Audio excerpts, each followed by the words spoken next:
Good Monday morning, guys. I'm Jerry Miller, and welcome to Real Talk with Keith Smith. Thank you kindly for joining us. A pleasure to connect with you guys through the I Love CVille Network, a show presented by Yes, Realty Partners, and Keller Williams Alliance. A lot to cover on today's program, a show where you, the viewer and listener, can offer perspective and shape the discussion by leaving your comments, your questions, your ideas, your thoughts in the comments section of any of the social media platforms you're watching upon. The show literally airs across every social platform known to mankind, long-form content that cannot be duplicated in this market in any capacity. Judah Wickower is the director. If we could go to the studio camera and let's welcome our panel of experts. Keith Smith, you've assembled a talented panel today. You know what? I love it when we have talented folks at the table here. I can sit back and learn and just have a good time. So apparently I'm not still trying to learn here. But yeah, I'm looking forward to it. It's great to chat. I was talking to Woody off air before we went in our pre-production meeting. We get asked all the time, how's the real estate market as real estate agents? And I can't wait to ask him that same question. So. Woody Fincham, jump in here. How's the market moving and shaking? It's changing for sure. I mean, we're certainly seeing transition in some of the outer rim markets, and we still have a very strong market in the internal markets, though. I mean, Charlottesville City, the right around the county, and all, it looks like it's doing pretty good in Albemarle still. Nikki Chambless, what are you seeing over there? Truly, it's the same thing. It's one of those where it's kind of nice because it's buyers who had been, I'm just going to hold off. They're like, now's my time. If they're good with this interest rate, now's a good time to hop back in. Interest rates, 7.3, 7.35, depending on your credit score. So let's do this. Woody Fincham, your background and your expertise is quite impressive. How about a snapshot of Woody Fincham, the professional? Wow. Real quickly, been doing this almost 25 years, so I've had different jobs in valuation over the couple of decades I've been doing this.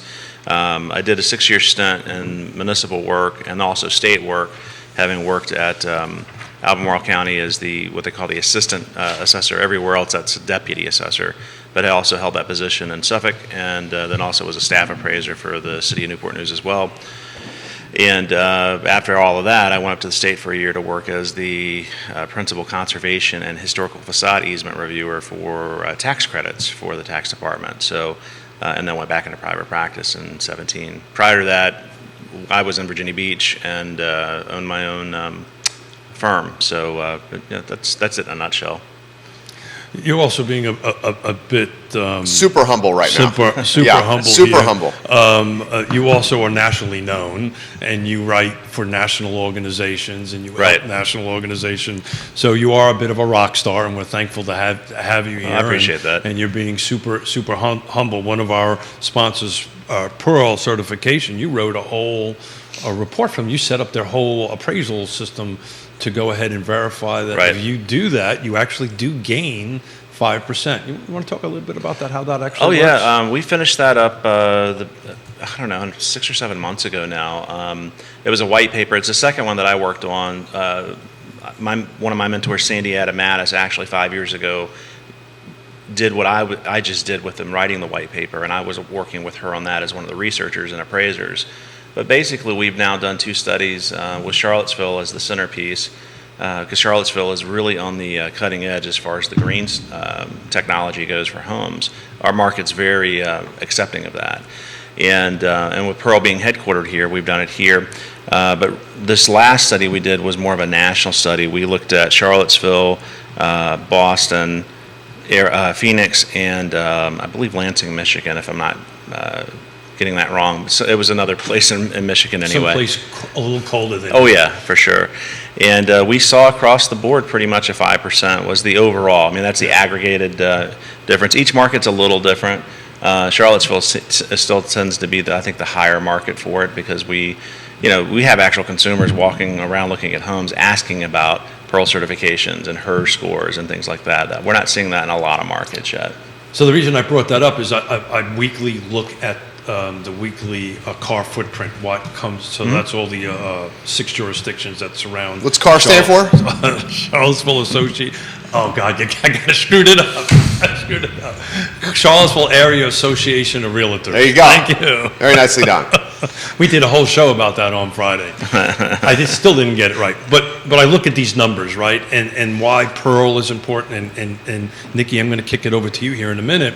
Last 7 days, ending today, 84 units, new homes, came on the market in this footprint, but 64 went pending. So that's a 30% delta, not roughly, exactly 20 units different. 2 months ago, same week, it was 80 came on, 90 went off. So we're actually, the inventory that we've been talking about forever to come on the market is starting to come on the market. The pendings are slowing down a little bit. Nikki, how important it is from a seller's perspective to have something like Pearl certified. What's the impact on that? And are we getting this pendulum, in your opinion, switching over back in the buyer's favor? Is it a buyer's market? That's what you're asking. No. That's my answer to that. The easy answer to that is no, it is not. And having something like Pearl certification on your home, when your home has these green features, is incredibly valuable. That 5%, that's a bigger picture. And in our area, because it is so not only accepted, but also valued, my off the top of the head guess would be that it's probably higher depending on the home. I know that I helped a seller sell a home, I think it was 2020, that had solar panels. And that was a huge value to the buyers who bought that home. It was a very huge value overall of the people who were interested in that home. So I think having that extra aspect that says, hey, not only is this a value, but this is why and this is how, and a professional has evaluated this. You don't have to take the seller's word for it. That's a really big help and boost in that situation. So to your point on the buyer's market not happening, and we're going to talk about this here in a Got minute. multiple people asking about that, including Rosalind Brown, saying, why is it not a buyer's market? We're seeing price reductions everywhere. As folks that are looking at buying houses, is it not a buyer's market because the interest rates are so high? Great question, Rosalind Brown. So we're going to take a dive into that, but Woody and I had a conversation off camera. I just pulled the last 7 days, what's sold and what the DOMs are. The days on market, and the median is 7 days. So I'm going to jump in a little bit later on for my impact or my opinion on that. But Woody, you're looking at something else now, which is seller concessions, which really intrigued me. And Right. so you want to talk They're a little back, bit about baby. Yeah, they are. I mean, they never really went away. We've always had seller concessions in most markets, but as I'm trying to figure out exactly, because that's the one thing we don't know. When does the pendulum switch from seller to buyer market? And I think concessions is a good indicator for that. There's two things with the concessions you got to look at. How many of the total sales you're looking at in any given market have concessions, and then what's the amount of those concessions. You can't usually go over 3% on most, Sure. because conventional lending regulations won't allow it. But for the longest time, we were seeing maybe 10 to 15% of the transactions having overall transactions in any market having concessions, and then they were ranging somewhere between like 0.75% up to about 1.5–2% depending on the market. We're seeing a return to the 3% level now, and we're getting closer to the 25–30% overall volume.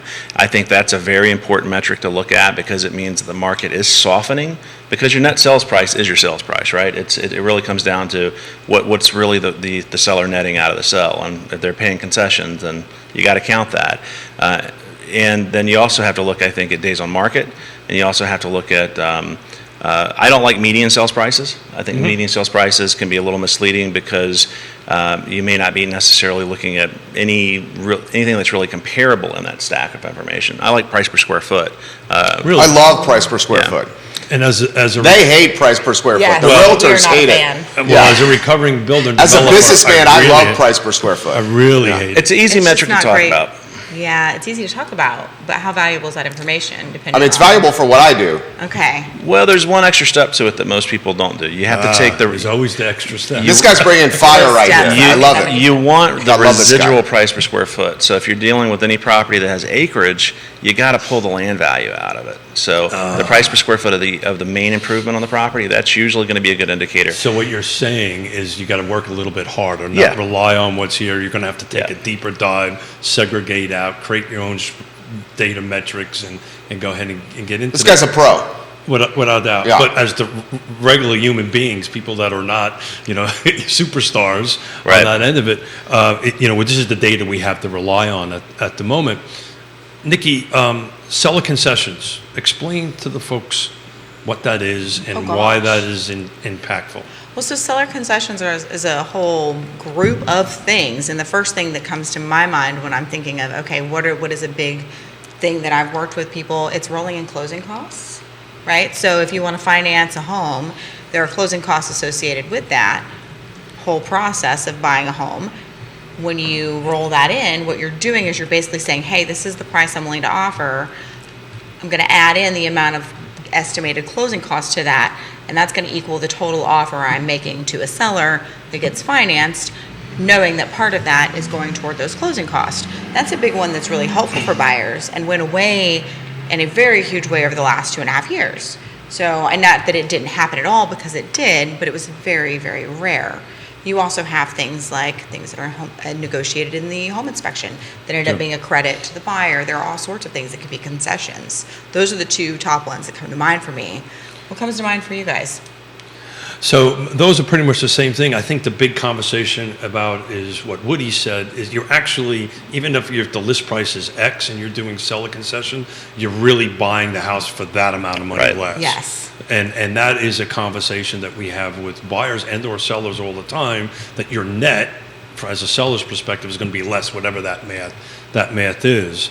In your world, does that skew valuations at all?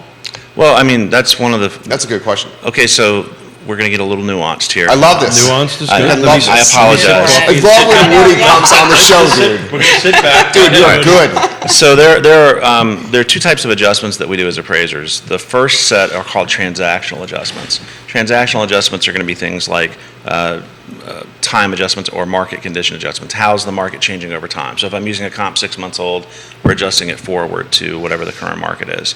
And this microphone, I cannot talk with my hands. I like to talk with my hands. The other ones would be concessions.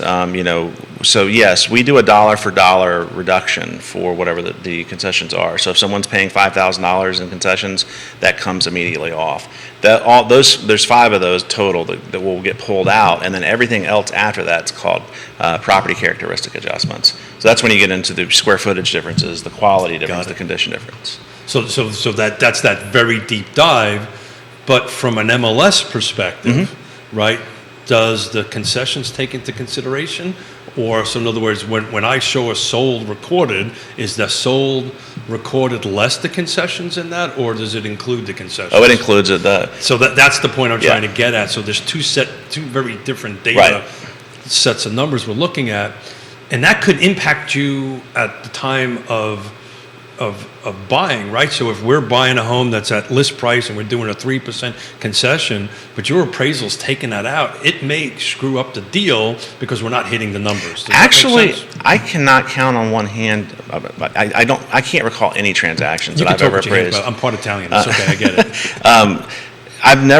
it. We've never not undervalued. We've never not supported a transaction because of concessions. Okay, got What it. it could impact is certainly comps on the street. Absolutely. And thank you. That was the point I was trying to make. Well, in a market like we're in right now, where we're kind of soft right now, it's a soft seller's market, or softer than it was. You're looking at absolute sales price. You're not looking at the net sales price. Sure. So as the amount of concessions increase, the data could look a little funny because of it. So it didn't matter when it was double-digit year-over-year appreciation. Now it's going to be more of the normal, the single digits, low single digits, I think, year-over-year. How about this comment from, first off, this guy should come on the show more often. Second off, Miles Hamrick says, Woody is the visible authority of real estate. Oh, Miles, my brother from Charlotte. Miles Hamrick, literally saying that about you. Jeff Brown giving you props. Viewers and listeners, put your comment in the feed. We will relay it live on air. You, the viewer and listener, can interact with the show, and your comments will be heard on the show. Is it a buyer's market? How close are we to being a buyer's market? We're still a ways from it. Inventory shortages are preventing us from hitting the other side. Buying power has diminished. Because of rates. Because of rates. I think we're going to head into a buyer's market, but, again, my crystal ball is still a little murky right now. How close? I mean, I don't think we're going to be in a buyer's market in the next couple of months unless something shifts majorly in the economy. Yeah. Do you want to take a stab at that? Well, no, I agree. I agree with everything you just said. And I just want to go back to a point when we were talking about the concessions. One of the things that I want to make sure people know and realize is that when your realtor is doing a market evaluation for you, doing that CMA for your home, they're factoring that in when they're comparing homes and values. And then also when you're selling your home and your realtor is presenting information to you, that's another part of that puzzle. When you're comparing offers, those concessions get factored in to the offer and weight of the offers being presented. So these are things that we do look at on a day-to-day basis. So I often refer to the market as the Olympic-sized pool, that you have the 10-meter platform. I actually checked it this weekend to make sure I had the depth right. It's 16 feet deep. And the other end of it is 3 feet deep, right? So the lower end is the sellers, the larger end is the buyers. So what has happened now, instead of 16 feet deep, it's 14 feet deep, right? And the 3-foot pool has gone from 3 foot to 2.5 feet. So the volume of buyers are just so prolific right now that I think it's going to be a long time before that pendulum swings over that way. We were talking off air. I've been using this term hyper-local market. So I think there's going to be certain areas and certain subdivisions and certain sections of certain areas that pendulum's going to swing a lot faster. Some of them maybe not so much. Are you seeing any of that? Hyperlocal, I love it. I want to mention real quick Don Clark, who's an appraiser, who is one of my mentors down at Tidewater when I took a lot of classes coming into the business. He passed away a couple months ago. He was a medic in the armed forces. Great guy. But he used to, in 101, when I started taking it, to talk about hyperlocal, he would say there's 5 factors in real estate that are really important for residential. Location. Is it connected to water, and is it on water? Those were the 5 things that we needed to be most concerned about. May have to steal that from him. Yeah, that's excellent. Absolutely love that right there. Nikki, jump in here. Oh my gosh, no, now I'm thinking about water. I'm sorry. My brain just went back to Saturday. Not that I was by water, but that feels like a Saturday vibe, you know? Oh, definitely. Though if you're in the Tidewater area, being right next to water also has a lot of other factors, which thankfully in our area, You're we're not talking thinking about about domestic those. water. Well, the first water is yes. Are you hooked to public? Oh, I'm and sorry. The second, Water for the house. and Y'all, I was you're at right. the beach. You're right. The second one was, are you on Okay. actual water that you can, like Lake See, Anna I figured or like that was something important that. enough to have it twice, just like location. So- but I guess being connected to water is also So- solid. Why is that? Why is waterfront so much more prevalent or valuable? Because there's not much of it. Yeah, it's very finite. Like any finite resource in the market, the demand's always going to outpace supply. So that's one of the reasons. And I mean, let's be honest. We live in a society where your status in society is looked at by what you own and what you like to buy and what you use. So, I mean, I don't know how much you guys do at Lake Anna, but I mean, the market out there has been ridiculous for the last 2 years. Yeah, but it hasn't always been that way, right? No. Much like Wintergreen, right? Oh, for sure. It's very much so roller coaster ride out there, where some of the other areas a little bit more stabilized.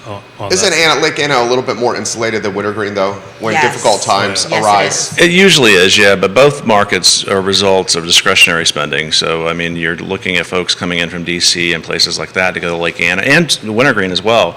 Wintergreen, a lot of folks get involved in the short-term rental market up there, and that's been a long-term, short-term rental market. And, folks think they can be landlords up there, and when the economy goes the wrong direction, if you've got to make a choice between keeping your rental or keeping your primary residence, the rental goes. And people will liquidate them or even let them foreclose because they can't afford to keep them.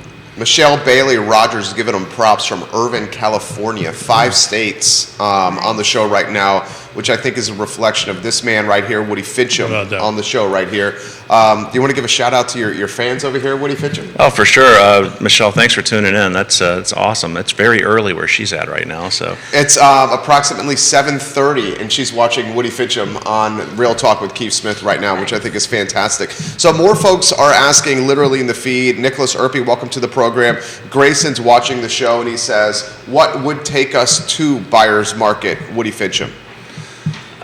So Then he highlights DOMs and the price reductions. absolutely. Well, DOM. I mean, I think Keith, you like to be somewhere around what about what is it? 180 days. It depends on who you talk to, right? Right. My analysis, based on being in this area for 3.5 decades, when you start approaching 60 days on market, when you Okay. start getting north of 45, 50, that pendulum is moving. It's the matrix that I use, but I'm super excited about digging into the concessions thing because I think we have to look at new ways of looking at this Right. that we've not done in the past. Where are we at now? Oh, well, it depends, right? How about car footprint? So car footprint, year to date, we're at 5 days. Well, no, current. That's current. That's as of today. The DOM you're saying DOM in The October, the median is 45? No, so year to date. Okay, well, how about October? Oh, I'd have to dig that up here real quick while somebody's talking. I can surely do All that. right. Okay, go ahead. What were your thoughts on what Keith was saying, or what Grayson was asking as far as buyer's market? What would swing us there? So, of course, being on the market longer than 30 days, 60 days, or whatever it's going to be. Going back to DOM, now that I'm thinking about it, I think everybody here's familiar with what relocation is. When a Yes. corporation's going to move, an employee they want to keep, they'll move them to a new market. So they'll come in and guarantee to buy the property.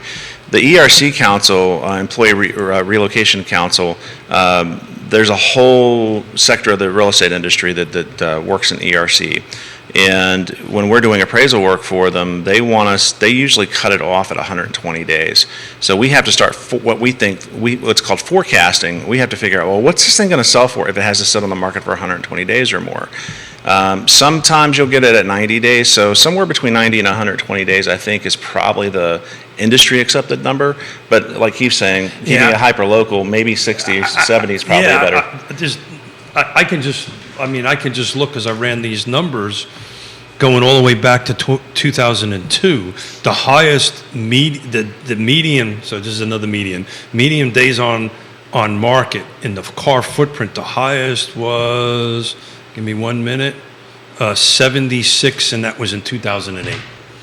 That makes Right. sense. Right. So, really when we start approaching this, So 76 was worst case scenario. That was the recession That's in the- 2008. Yeah, That's so- the peak. So that would be an anomaly, an outlier, KPI. correct. So the reason I'm doing 21 years, it takes every one into consideration. 2002, just to put it in perspective, was 25 days, right? And we really didn't stop dropping below 30 days until 2016. We were at 2017, 24 days. So we're a long way away if we're using days on market Yeah. as a metrics. And again, I don't have your genius by any stretch of the imagination, but this to me is a very simple way to follow how the market is trending. To me, it's all about absorption. Well, that's where the news media, I think, gets real twisted, is that, they're always hyper-focused on one or two things. They never, they'll talk about absolute sales prices rather than looking at the percentage change. Or, they love days on market, too, for the same reason. I think our conversation over the last couple of weeks, Keith, off camera, has been all about concessions and days on market and all these other things that we're looking at, because I think you got to have multiple metrics to make it work. Yeah, I'm still trying to figure out get Yeah. Jerry's answer here. I'm not that fast with the fingers and the brain and the Well, what do you talking think? We could also. probably do a rough estimate for October. I'm sure we I'm have going the to back get of it. the I'm napkin. literally going to get it for you here in a few minutes. Your fantastic wife watching the program right now, Lori, we're giving you a shout out here. Creighton Cross, welcome to the program. Melissa Bear, Ernie Ramos, Megan Perry of Ness is watching the show. Oh, wow. Folks of Log and Foster on the feed right now. Real Estate 3 on the feed right now. Kevin Yancey, we'll get to your comments here on from Waynesboro here in a matter of moments. Kevin Higgins and Greenwood, we'll get to your comments here in a matter of moments. Nikki Chambless, thoughts on what Woody Fincham is dropping here, the knowledge he's dropping? Well, it's wonderful, and I love it, and it's really nice to have this appraiser side of things. And I think in our industry, we try really hard to find balance in that, and sometimes it's challenging, whether it's because everybody's so busy or just trying to make schedules work or whatever that may be. And I love that we have this and have this so regularly. So Woody being here is such a huge value, like to me, to all of us, to the listeners. I have my agents, I'm like, hey, go listen to that show. It was really awesome. Woody was on it, and they're like, Woody, and I'm like, yeah, the appraiser guy, just trust me, go listen to it. I don't, it's like when you're trying to get a kid to get their shoes on to go out the door, it's like, just do it. I promise you, it's worth it. I don't have more words today. It's a Monday, right? But I think when we're talking about this market and what it would take to like knock it into a buyer's market, I feel like this is very similar to the conversations we were having, I don't know, over the last year of what would it take? And it would take something really big and outrageous and out of our control to change something like today, tomorrow, the next day, right? Over time, we're gradually moving. The market is softening, and we'll see whether or not that just levels out or whether we switch over to that buyer's market or not in the near future. But like what he was saying, that's not a right now thing. I mean, the thing that's obviously working against the buyer's market is the rates getting so expensive. I mean, that is keeping the buyer's market from happening. I think it's the inventory more than that. I can just only speak to the last several sales that I've done that were first-time home buyers, and they really didn't care about the rate because they've got in their brain that they will refinance it in 2 years.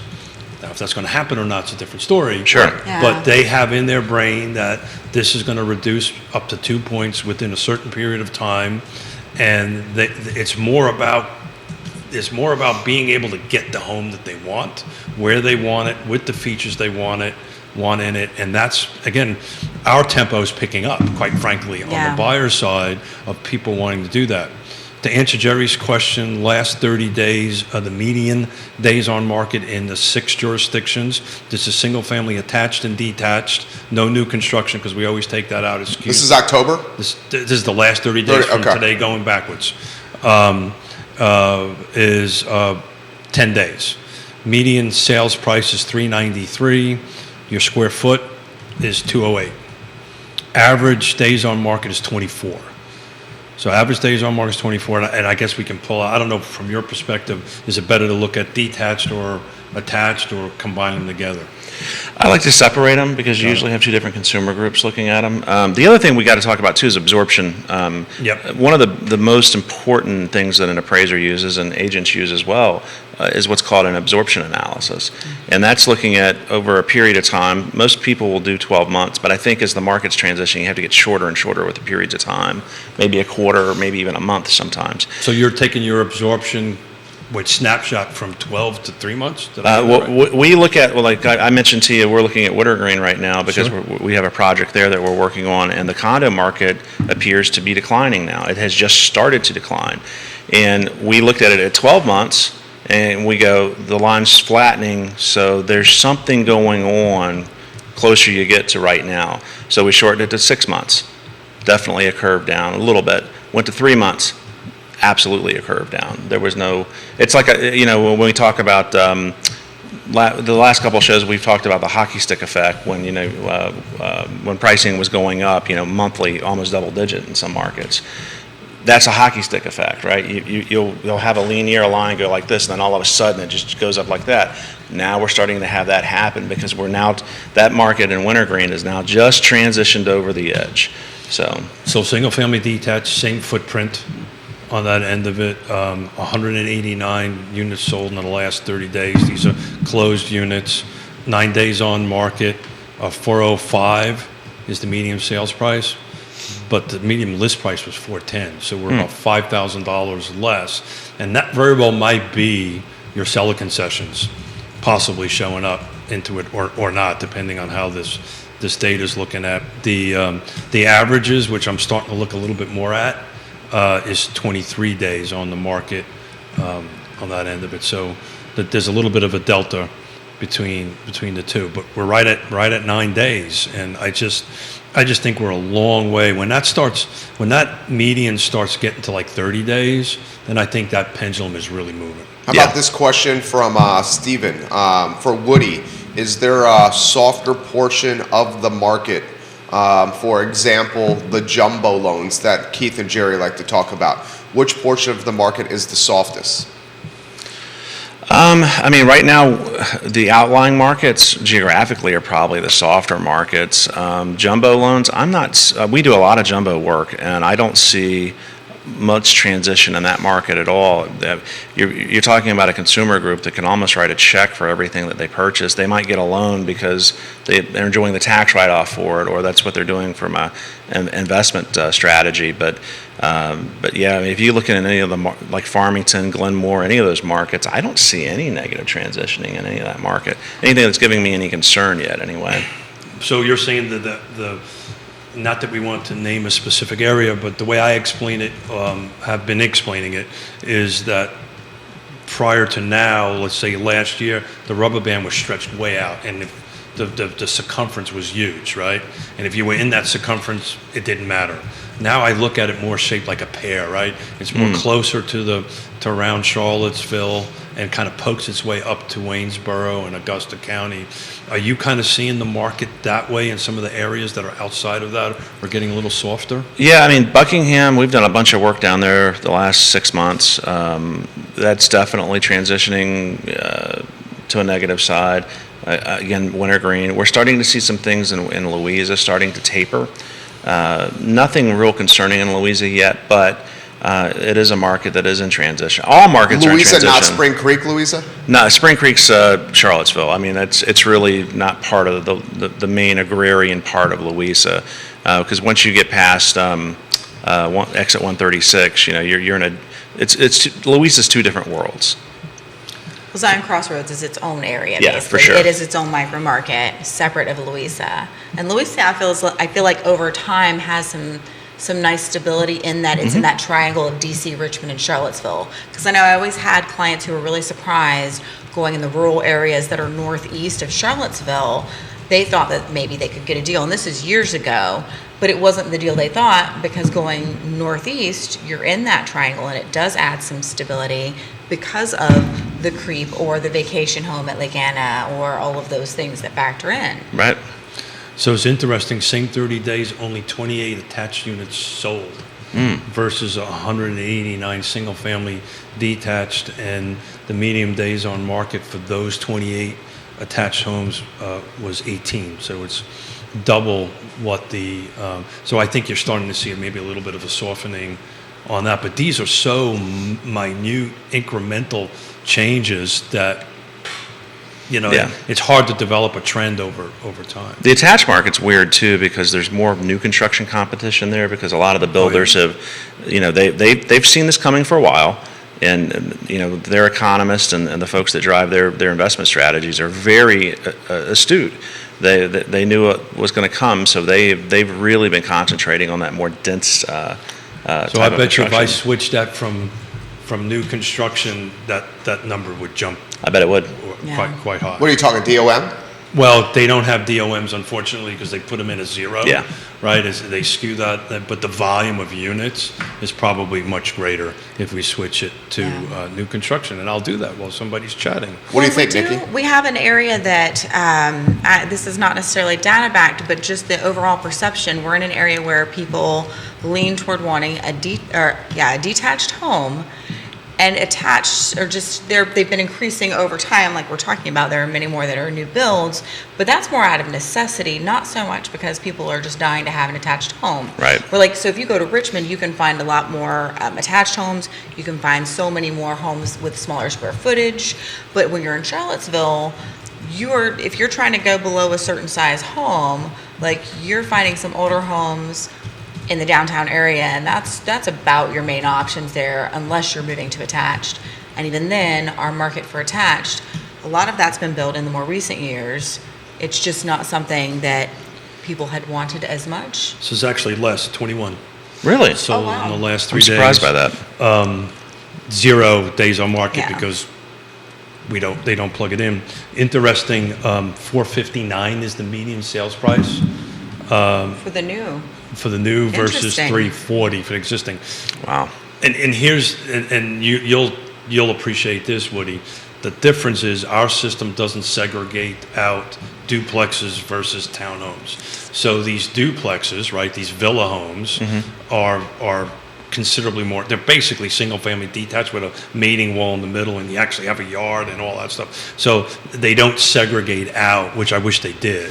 Townhomes. I mean, we could create our own to do that, but automatically they should put those. There should be a separate category. Yeah, there should be. I mean, when we're looking at them, we call them semi-attached. And not only just in the duplex style, but when you get into the row home style townhouses, the end units typically are going to compete more like those duplexes do than the interior units do. Oh, big time. That is much more valuable to the buyer. Good question here from Jamie Turner for Woody Fincham. Does the appraiser always know the contract price, Woody? Most of the time we do. It's a good piece of data to have. Obviously, an appraiser should not be trying to support the contract for the sake of supporting it, but it is a piece of data. Nothing tells me more about a property than one that's been exposed openly to the market. It's been on for a normal period of marketing time, and you've got a willing and able buyer, and everybody's knowledgeable, everybody's doing what they're supposed to in the transaction.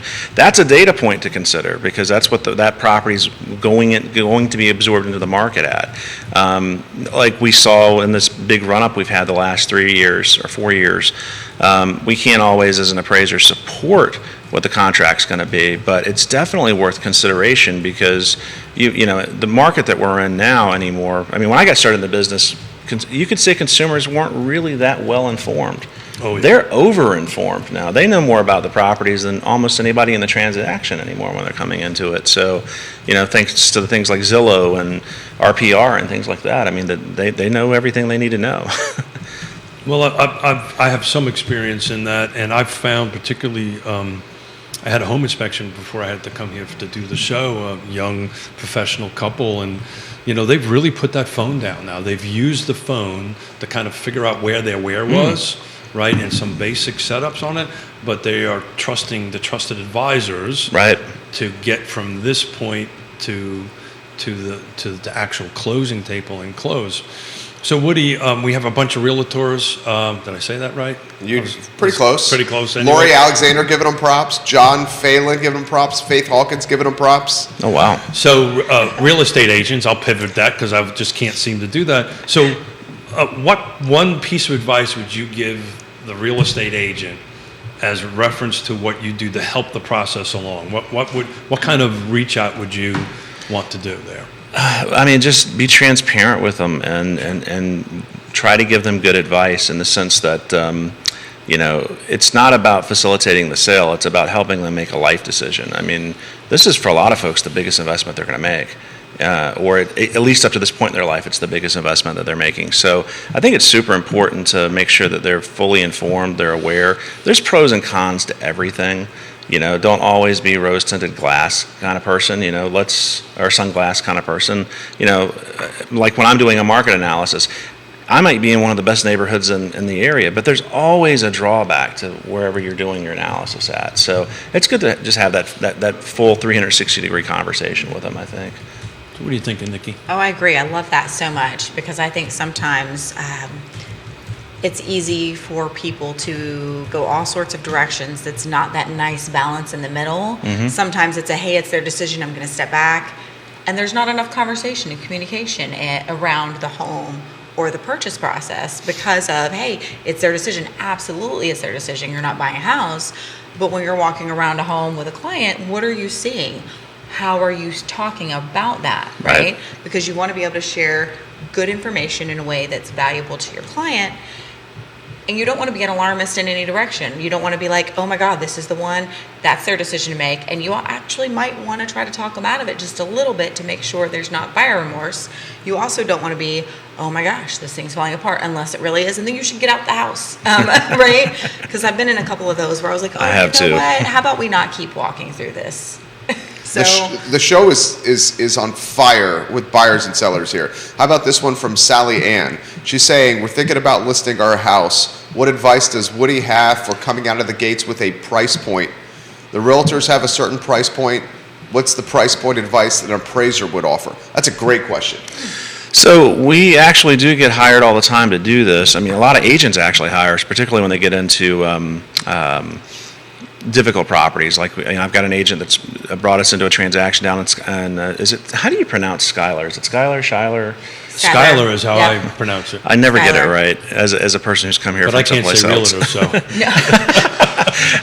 so. So, very difficult transaction. So, and, they want to make sure that they've Why? looked Because at it all has the a lot data. of land? It's multiple parcels. It's an older improvement. It's not a contiguous piece of property. It's an interesting case study. So, sometimes sellers will hire an appraiser to do that, but I mean the best thing to do is to look at what's actually competitive to your property that has sold recently, and then also look at what's come on the market that's active right now. So let's define recently, because we get these questions all the time. Hey, my next door neighbor sold their house 6 months ago. Right. And this is a very different market. So in your world, what do you define as recently? Well, it depends on the property. So if we're talking about like an attached a townhouse at Pavilions at Pantops, I want to be in the last 30, 45, 60 days. Yeah. If I'm in Farmington, I might be looking at one of the big estates there. I might need to be looking at 4 or 5 years worth of data. Because the volume of turnover there is so low. Right. Right. And versus the townhomes, and that's where the numbers gain Exactly. matters, right? If there's only one that's sold in a year, it's pretty hard to use that as an Right. average. Even an old Marine can figure that one out. When I get asked this question too, I always tell folks, go to the open houses that are happening in your market, because you want to kind of see what the properties look like that are being absorbed. You got to pay attention to actives right now too, because I mean that's going to be your active competition when you list. So once you put that for sale sign up, whatever's active at that point is competition. So you've got to understand where your product fits in that whole market. Oh yeah, and knowing the actual competition, not just the photos that are online, because those are not the same. I've even had conversations with appraisers before where I was like, hey, I know that you use this home as a comp. I was in that home and this home and this home, Yep. and this particular home is not what it seems to be. And they really appreciated that input, which was really nice. So they're not just what they seem to be online. Sometimes they're better. I do photography as a hobby, and what you can do with editing software is unbelievable. That's actually a ethics violation. If we know that has been done, that's actually an ethics violation. You are What's not, that? So you are. It is ethically not allowed. If you are go ahead and say a realtor. Thank you. To do that, and if you get caught doing that, that's a huge no-no. Well, so those listing photos, your MLS photos, those are supposed to represent the actual home that is being sold, right? And so while there is an amount of editing that is normally accepted, sometimes the wide lens use, it really skews a property. It can, sometimes the level of editing misrepresents a property. And you want to be really careful that you're using a photographer that knows how to do that and do that well and is willing to take feedback. Well, and be frank here, like our whole business is managing perception. That's what we do here. If you are branding a property with photography that's not indicative of what the house actually looks like, you're setting your sellers up for a nightmare or a recipe for disaster. Because once people step foot on the property, they're going to say, oh my God, this is not what the pictures look like. And their first perception is going to be a bad one. And that's why this is marketing 101. And that's why you hired. I learned this at UVA as a second year. Well, that's just literally. That's just called being a mensch, just being a human, right? Yeah. Yes. You're not you should not be deceitful in what you're doing. That's why Brandon Harrop is such we love using him, because he will not do something like that. He would turn the project down before if somebody said. Well, photograph editing ethically is supposed to, even because you're telling a story whenever you're taking a picture. This is the photographer in me coming out. You edit because a camera can't pick up the same way your eyes do. I mean, what God created or evolution created for us picks up beautiful colors and all of that. That's what editing's supposed to do. It's supposed to make it more like that. It's not supposed to make it hyper reality. It's amazing when you start showing properties. Or alternate reality. And inevitably somebody will say in the very beginning of it, oh, this looks just like the photos. Or they'll say, oh my God, this looks nothing like the photos. Right. On that end of it. Ryder Mall giving you some props. I believe he's an appraiser. Yeah, Ryder works with a good friend, a good colleague of mine in Midlothian, Heather Placer.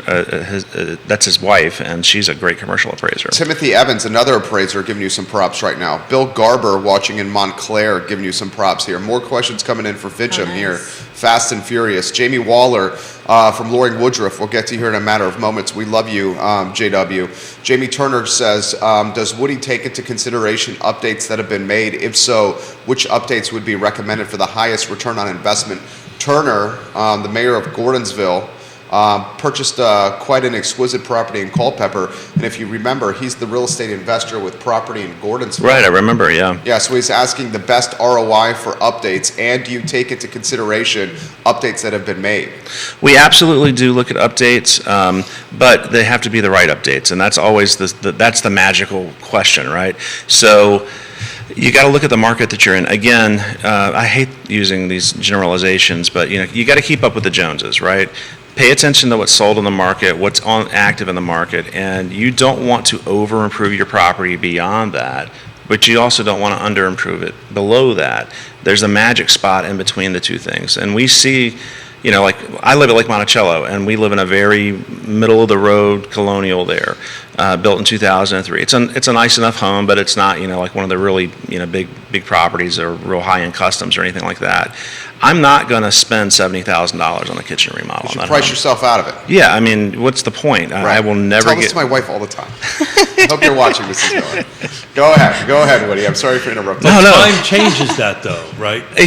Time changes that. It can. I mean, the market, if you're going to be there for 10, 15 years, the market's eventually going to catch up to you because, in 15 years, whatever you've remodeled anyway is going to look. It's going to be out of date, though. Yeah. So, well, also, there's the difference in the value in resale and the value of your quality of life, which includes having a happy wife. I'm just putting that out there.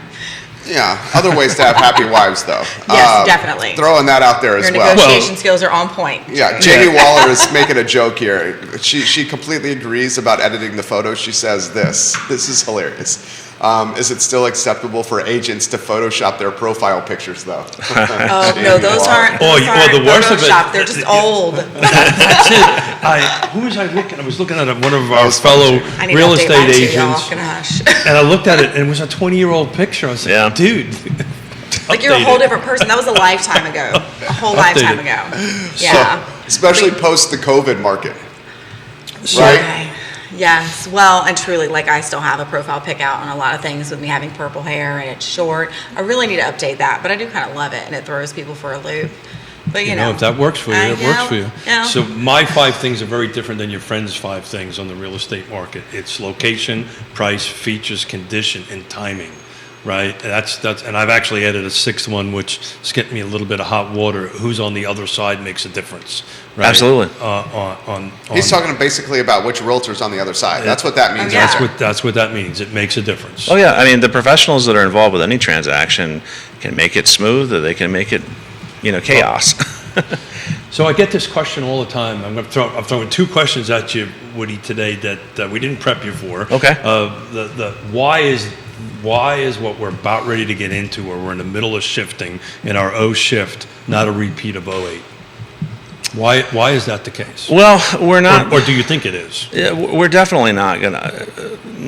Any economist that I have any respect for and pay attention to, they're all using the term soft landing right now because we're not where we were. I mean, I don't think folks realize how close we were to going over the edge economically in 2008. We were really, really close. What does that mean? Well, General Electric, one of the largest at that point, the largest company in the world, couldn't get revolving credit lines to make light bulbs. I mean, when a company like that can't get financing to do their day-to-days, that's a problem. I mean, we had so much going on with what had happened with AIG and all of that, and everybody was panicked. But I still don't think the public realizes how we got to that. We're not there now. I mean, consumer debt's not horrible right now. It is massive equity in homes. That's one of the other reasons that I don't think we're going to see a whole lot of problems, because most people that have moved, that wanted to move, have moved. There will still be people that need to move for various reasons, but if like I'm sitting on the largest equity I've ever sat on in a property in my life, Same. The property that I live in. So I have no intention of selling it. But if I were going to sell it, I'm in a much better leverage position than other sellers in the market who maybe don't have any equity in their property. So, I mean, when it comes down to it, those are the folks that are really going to control what happens in the resale market. We should also highlight this phenomenon of the owners who locked in rates at, say, 4.5 and below. Mm-hmm. And because they have rates of 4.5 and below, which are close to 3 full points lower than what the rate is right now, these folks are likely not going to sell, because why would you sell at that point when you're delta's 3 points, Yeah. which is going to diminish the inventory that comes on the market. Yeah. Well, they're not going to sell because typically they're going to stay in their home. But they have no reason to sell.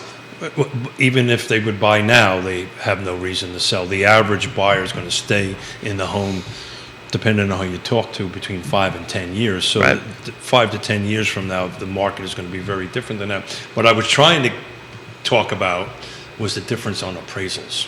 Okay. Right, because to me, that's a huge difference on what happened prior to 2008 and now that the safeguards are there that they were not there before.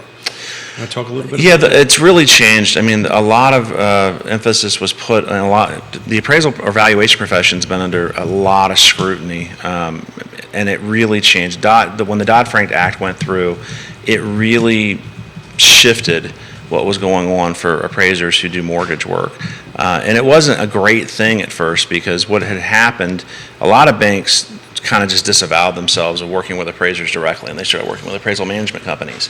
That really, and that's not what you're asking. You're not asking about how it affected the appraisal business itself, but yeah, the scrutiny that's there now on what appraisers are writing, because the reports that we write now for residential loans are way different than they were back then. Sure. I mean, I was probably averaging 12 to 15 pages back then. I mean, it's not uncommon for me to throw a 60, 70 page report out. I know, now. I have to read them.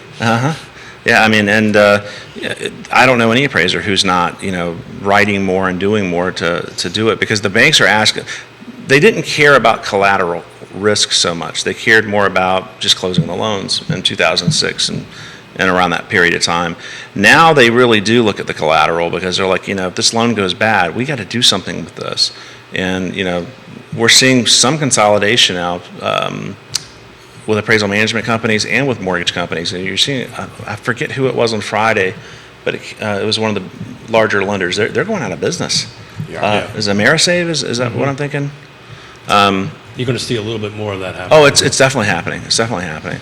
I mean, I know a lot of loan officers that have been laid off. I mean, that's the first, those are the first folks to go when the economy starts to do this. So, Nikki, from your perspective, why isn't this 2008? Oh God, there every reason possible. Truly, you're just not comparing. You're not even comparing apples and oranges. You're like comparing apples and nuts. We're in a whole different food group here. Did you just call us nuts? Not exactly, but it happens sometimes. I'm a little nuts. I feel like we're in the same boat. We're in real estate. All We have to Yeah, be. about to Very, say. thank you. We're all nuts being in the work that we do. This is just what it is, y'all. But truly, the loan requirements around things is a huge part of that. Our economy is just not in the same place. We also have a lot of value in homes that didn't exist before. Those are my top 3 reasons that I give when I'm having this conversation. And truly, it's just everything is different. I think the thing that is the same is that there are some alarmist headlines that happen a lot, and it does concern people. And then that is a conversation that I know my agents are having on a regular basis with Right. clients and consumers of, hey, but I heard this on the news. And it's like, okay, hey, so let's take the headline, let's actually look at what it's saying, and what it's saying could also be concerning, except that it's talking about the broad picture, not our area, or except that it's leaving out this really important fact.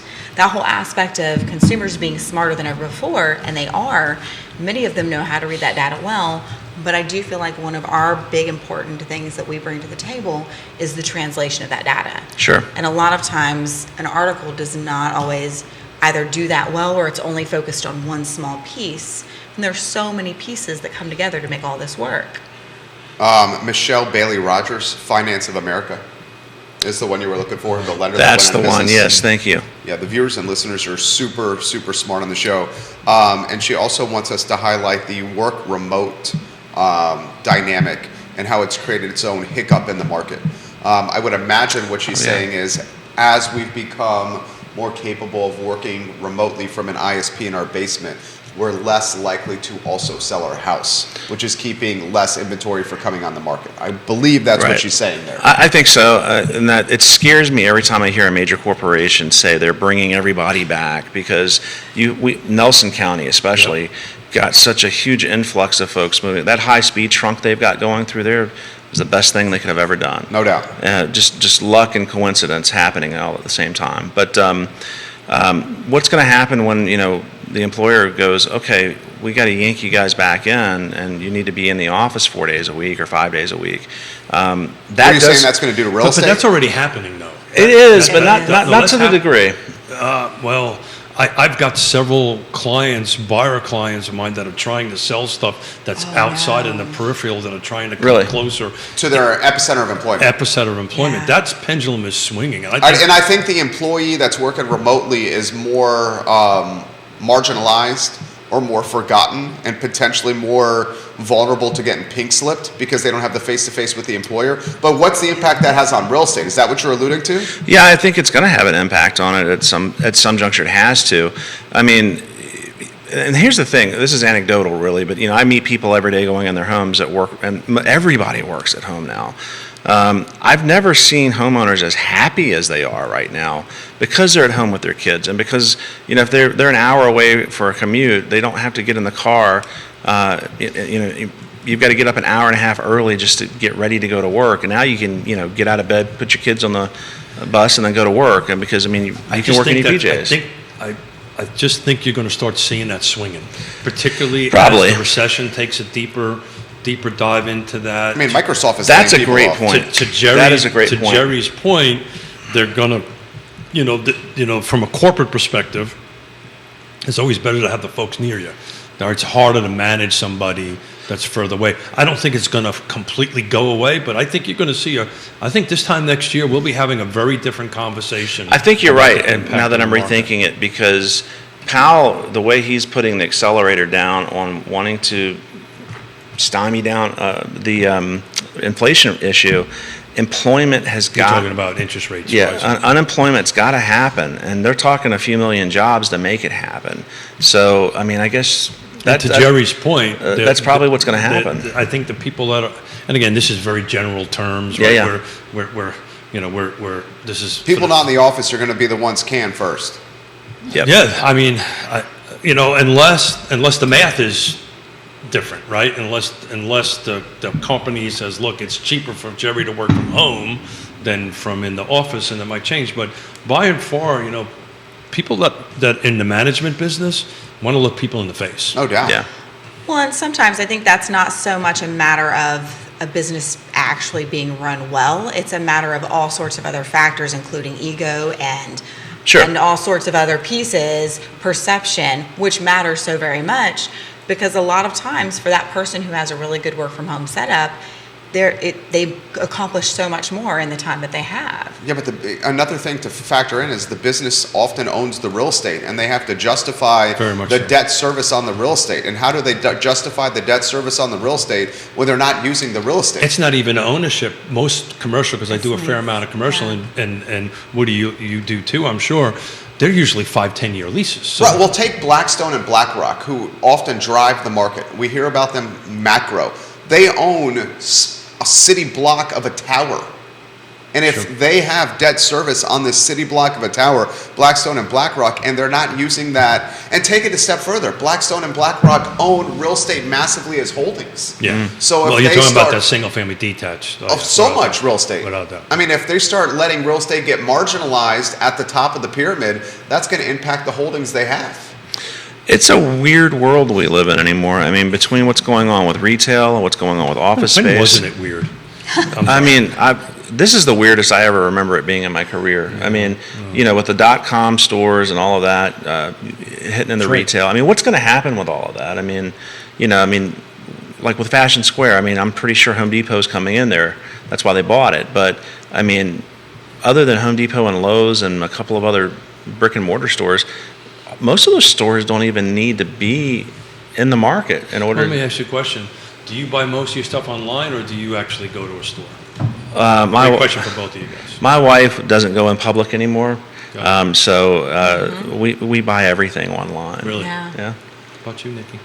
Everything. Really? In person, hybrid, because I can order it online and go pick it up. I'm about to do that with Lowe's because Lowe's is great, and I love the idea of having Lowe's and Home Depot. I'm just putting that out there. I will shop at both of them. And they both give military veteran discounts. So, and then I also shop online. So it really is a hybrid. And there are a lot of times where I will go online and I will place my Food Line order to pick up later that day. Oh, really? Mm-hmm. Yeah. I'm the old dude in the room. But so there are two sides to that. The online option is a little higher priced, but it also keeps me from spending forever. I am not efficient when it comes to shopping. I will walk through, and if I have a list, I will still also shop by feel. If something speaks to me, or if I'm like, oh my God, I really want to have that. And so for me, ordering it and then picking it up is just a really smart thing.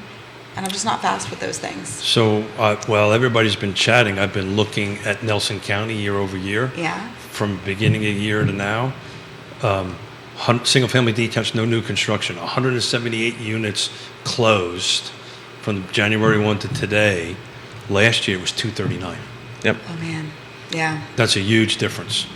And Did you leave but the Wintergreen? price point went up. Did you leave Wintergreen in? no, I just took new construction out. Well, I mean- I could pull Wintergreen out if you want. Yeah, I mean, Wintergreen is such a catalyst in Okay. Nelson as a All right, whole. I'll pull Wintergreen out. You're the boss man, so Yeah. I shall do what you say, sir. Well, that area is so rough because so many people did start that work remote conversation that we started with. Like, I have two people I can think of right off that I helped buy homes that were switching to working remotely. And so they moved, they work in Charlottesville, but one person lives in Waynesboro and one person lives in Richmond. And they were very, very secure. We had some in-depth conversations and check-ins as we went through the process to make sure that they felt confident that they could buy further away than they would want to commute. 2021, if I put Wintergreen excluding it, it only drops 2 units. Goes to 237 from 239. What? Yeah. That doesn't seem right. Well, Agreed. that could be. The MLS, Wintergreen sometimes the result. MLS, it's like an old jukebox. You got to smack it once in a while to make it You work. talking about me or the Don't jukebox? have my- Yes. I yeah. would. Well, that's the problem with Wintergreen. There's different sections in it, right? So this is Wintergreen Resort, right? It could be. What's the one at the Villages at Wintergreen? You got to exclude Villages at Wintergreen. That's the one. Okay, there you go. That's probably going to make. Why the are there difference. two Wintergreens? I I'll got never two understand. friends that scooped up properties at Wintergreen for Airbnb and short-term rentals. How's that There you going? go. They crushed it during the pandemic. In the last 60 to 90 days, we were having beers, and they were saying, it's not working so great anymore. You know what? You, Can I you're ask- 1,000. By the Oh, way, you're go ahead. 100% Yes, right. what's the data? And then I have a 145 question. versus 239. You're 100% Oh, right. yeah. Okay, so Thank the you. Airbnb life, because where you're a genius. that conversation still comes up regularly, especially as people are trying to still invest, and Airbnb is ideally a more profitable way to do that, right? But Yeah. but isn't Airbnb market going to shift a little bit, Well, right, as so, we yeah, get that's into why the I'm more of the asking. recession? I think so. We're reading articles all the time about this. That's what these guys said. People who don't have a disposable income or unwilling to shell out disposable income to take 3-day weekend vacations to Wintergreen. And the flip side to that is because, my youngest daughter and son-in-law are coming back from Seattle here. In Seattle, they Airbnb just to offset the rent, the mortgage payment. Right. And that might impact the market a little bit if that starts going. Because it's away. unique from, say, the Outer Banks, where someone will go to the Outer Banks for a Every year. week. Sure. Yep. Where Wintergreen, they were getting folks that were checking in, taking a half-day Thursday Yeah. from work, Oh. driving from 2 to 3 hours away, coming there Thursday afternoon for cocktail hour, taking Friday off, and then leaving Sunday Yeah. afternoon to Yeah. make work by Monday. The where is Interesting. going to matter on Airbnbs more than ever, right? No Absolutely. doubt, 100%. I have clients of ours that did Airbnbs next to vineyards, right? And they open up on like you just said, a Thursday to a Monday. Right. They pay their mortgage and then some. Oh, these guys were paying their mortgage and then some. Like That's two exactly right. weekends, 2 long weekends were paying their mortgage. And the Then rest- they were banking money on one of the weekend, and then the other weekend they were using it for family. And hopefully Nice. they were smart enough to take the bank money and start paying the notes down.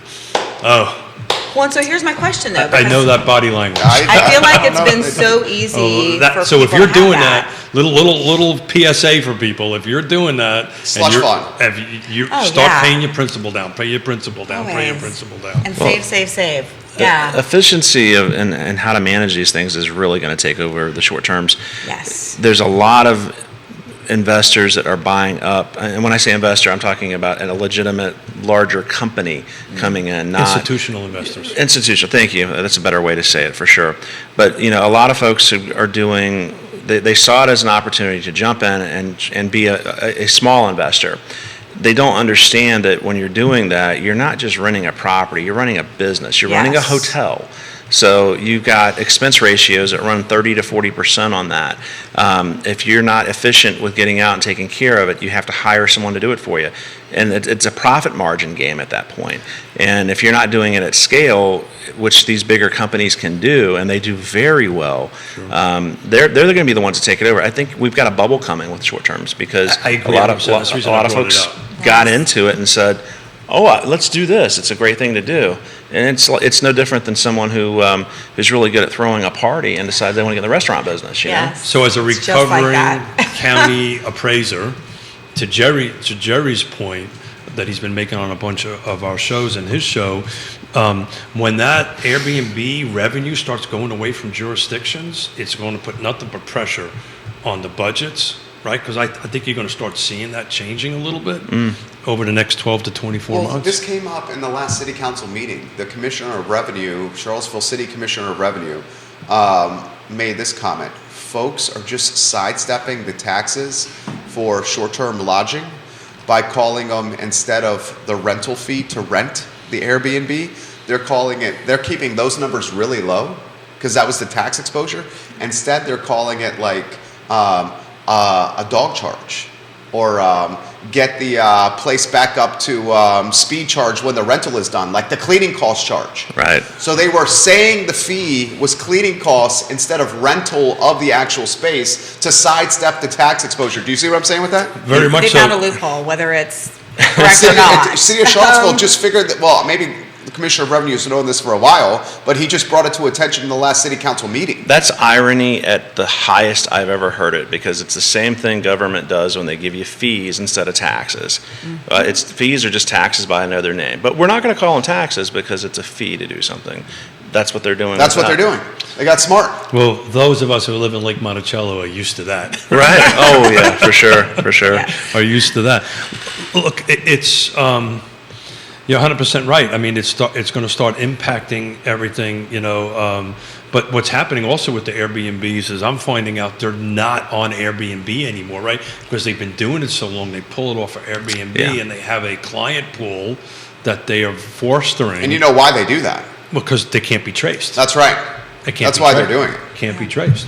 Well, it's the second part of it is they also don't pay the fees to Airbnb, right? Well, that's they going get to keep a little the bit of county. their money. The counties are going to get smarter though, and How do realize they that. enforce that?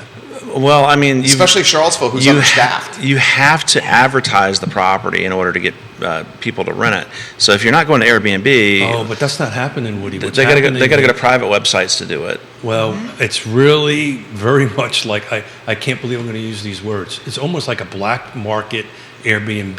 It's out word there. of mouth. That's exactly right. Yeah, it's word of mouth. Or it's the legacy tenant that says, oh, I had such a great time at this house. Let's just book it again next year. So my wife and I go down to St. Martin. It's like this, what we're doing with the executive office space. So we go down to Grand Cosse a couple times a year, right? It's an Airbnb, but we don't do Airbnb. I just call up Chantal directly and say, Right. hey, I'm coming on such, and she gives me a different rate than if it, actually, I think she charges me more. She gives Yonna a discount and charges me more. That's why Yonna does the phone I call. think that's exactly why Yonna, plus she can speak French, so that kind of That helps helps. things out a little bit. I'm working on English. I promise you I'll get better. Neil Williamson watching the program. What was on the mind over there, Nikki Chambless? I see the wheels Oh, moving. they're always moving. Gosh, no, I want to know what Neil is saying. Is it related to Airbnb stuff at all, or are we topic shifting? Neil is sharing a link about the U.S. consumer work from home habits for 2022. Okay, So that link is in the comment That's section of nice. my Facebook page. Okay. Kevin I see Yancey it now. Okay. has a question that I think, Kevin, this might be more of a CPA question, but I'm happy to ask it anyway. He said he's got a ridiculous offer for his house in Waynesboro, ridiculously high, unsolicited. They've been there 5 years. How do we shield capital gains exposure if we take this offer? A legit offer from a real estate agent representing a buyer? That's more a question for a CPA. I don't want to speak for the panel here, but I would imagine you guys are going to pass this to the certified public accountant. Yeah, so is it an investment property or personal It's residence? personal residence. Yeah, I think the delta on that, You can't shield that one. You can't 1031 that one. you can't 1031 that one, but you're more than likely going to buy something, and I believe, and we can surely double check this, and I got to talk to my CPA this afternoon, so I'll ask this question. I believe it's a married couple. If you're making more than $500,000, it's tax-free, and if you're a single, it's $250. So if you're netting more than $500,000, should be good. So, but I'm going to double check that, and please check in on Wednesday, and I'll have that information for you on Wednesday. Yeah, absolutely. Yeah. 3 different people on the feed here. Same question. I think I know the answer to this, but I just relayed the questions to you guys. Is there a bubble on the horizon? For real estate, residential real estate in general, I don't think so. I mean, what do you guys think? No. Maybe yes, maybe no yes. So hyper local is going to make a difference. I think if there's any bubbles, it's way out on the periphery of where we're at. As the market settles back into more normalcy, it'll be normal days on market, normal appreciation, normal so forth and so on. I think there'll be these micro little bubbles, little tiny, like the thing what is that thing you pop? Oh, the bubble wrap. Bubble wrap. The bubble Yeah. wrap, right? So it won't be all of the bubble wrap. It'll be some of the bubble wrap. So if you have, if your whole business model is built on Airbnb paying your mortgage, that bubble might pop on you. No doubt. Right? No doubt. Yeah. But if you are purchasing your first time home and you're going to stay in it for 10 years, that bubble isn't going to pop. Right? It just won't increase double digits. If you purchase in the peak of COVID and you have to sell your home immediately, Then you're in trouble. you might have a little Yeah. bubble popping for you. Yeah. Well, yes and maybe yes, maybe no yes. It depends on what the appreciation is between point A and point B. You may not be making all of that appreciation back, but you may be making some of it. Versus 2008, that needle went the other way and you were losing money. Yeah. And speaking of it, and I'm trying to catch up on my notes here, short sales, that kind of, you seen that activity picking up? No, foreclosures and short sales are still not something we're seeing much of at all. I mean, there's always lender-owned sales in every market you look at, but they're really not impacting the market at all because there's such a small volume. When you start giving a different answer than that, then I'm going to start getting nervous. Yeah, I mean, me too. Me too. I mean, and the question you asked earlier, Jerry, too, the other thing we don't have in the market right now that we had in 2008 was all of the interest only and all the ARMs that were done. I mean, we put a lot of folks into products they just weren't sophisticated enough to understand, and We are seeing more arms. we are. But these aren't like 1 year arms or 2 year arms. Yeah. These 7 are and 10. 7 and 10. I mean, you're seeing back in 2005, 2006. I mean, a lot of mortgage companies were putting people into really dangerous, very risky products. Well, I think the challenge isn't that someone wasn't sophisticated enough to understand. I think the challenge was they weren't being educated, and that's a really important part of our role and a lender's role as well. And if they're Sure. not doing that well, shame on them. Or maybe they've been listening to the news that you've been talking about a little bit That too totally much. happens, yes, And jumped all yes. over that. I remember the story, or I relayed the story when I bought the villas at Southern Ridge in 2007. The lender, and I won't say which one, and that lender is not in business anymore. I said, let me think about it in his office. Mm-hmm. And then he followed me out to the parking lot, put the paperwork on the hood of my car, said, if you don't sign now, this is going to be on the table tomorrow. The paperwork on the Yeah. car. And Wait, that's what year just- I was was in that? my Holy mid-20s. That was smokes. 2007. What kind of used car were you Okay, buying? yeah. I was Right, buying a for house. real. I know. Yeah. But to your point, it felt so slimy. And we Kinda- wonder why people And I are said, hesitant "Get me the hell to outta view here." Yeah. them as trusted advisors. Get me Like, the hell out of here. Well, my story I tell all Wow. the time, 2004, 2005, when I was doing developments, I'd have bankers walk in my office and say, hey, I heard you're doing a $10 million deal. I'll lend you money at negative 1 to 2%. In other words, they were paying me money. They wanted to offer me to pay me money to borrow $10 million. And that's when I tell them to get the bleep out of my office. And that's when I go to my wife and say, honey, we're in trouble. Because we were $17 million in debt at that point, and we couldn't write a check for $17 million. Creighton Cross, Woody Fincham, we are seeing significantly more REO work. Also, I agree tremendously on the issue previously, ARM loan products and lack of education. Luckily, we've had lower long-term mortgage products on the market now. And he also says short-term rentals, business value, and personal property must be considered. This has skewed the pricing in some of the more traditional tourism markets. Right. So Creighton is one of my best friends in the whole world. He's down in Knoxville, Virginia. Knoxville, Tennessee. Sorry, we wish you were in Virginia where we have better football teams, Creighton.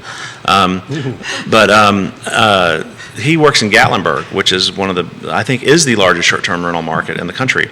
Those things sell with pinball machines in them and arcade cabinets and furniture, the whole deal.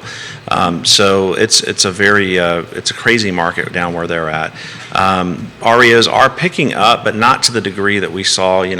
Keith had mentioned. It was like $3 million at one point. I mean, ridiculous number. We're not worried about a lot of what we call shadow inventory, and that's inventory that banks are holding and waiting to release to the market.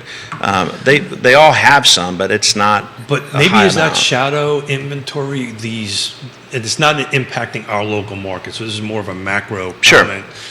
But I think there is a shadow inventory on the Blackstones that are holding a lot of rentals, right? And once the rental market starts adjusting at some point in time, they may be dumping stuff on the market, which could totally skew the market.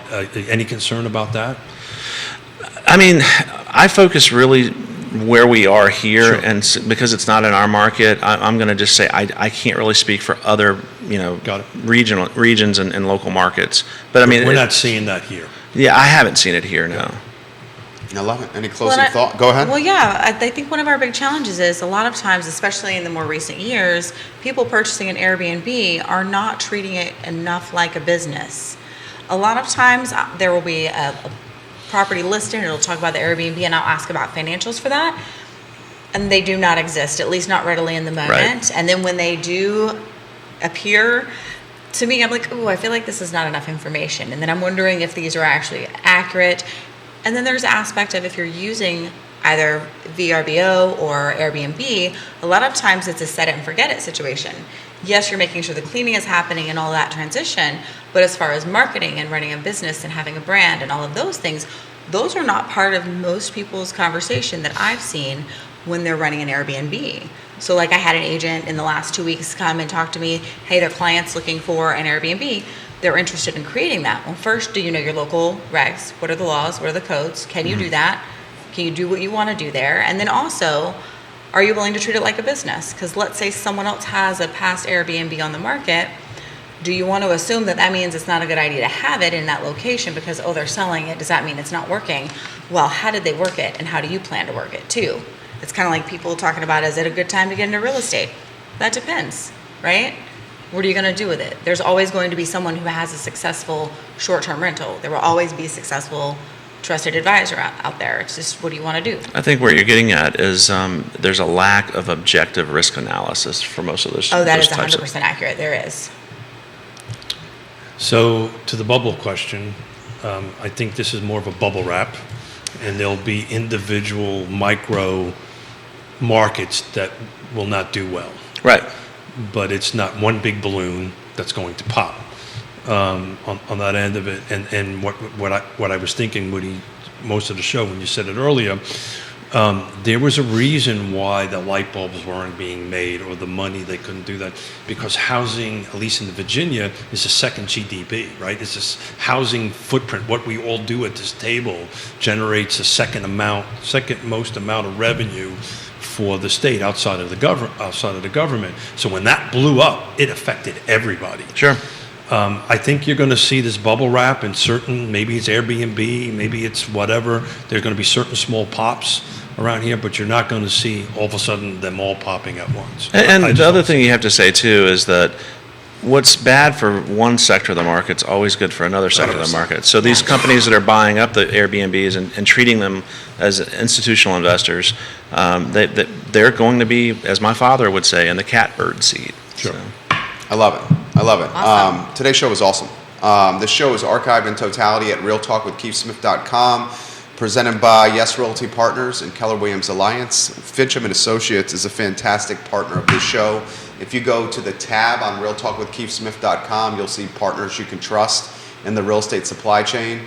You see what we're all about. We went an hour and 30 minutes and we talked real estate and help you become a smarter buyer, seller. If you're looking for questions, comments, concerns, ideas, Keith and Yonna Smith, Yes Realty Partners. Judah Wickhauer is the director for Keith Smith. Nikki Chambless, Woody Fincham. I'm Jerry Miller. The I Love CVille show is up in 50 minutes. Take care, everybody. Done. Very well done. Thank you, guys. Thank you. Awesome. Awesome. Woody, as always, thank you. Yeah, it's always Nikki, fun. as always, thank you. Thank you. Now on to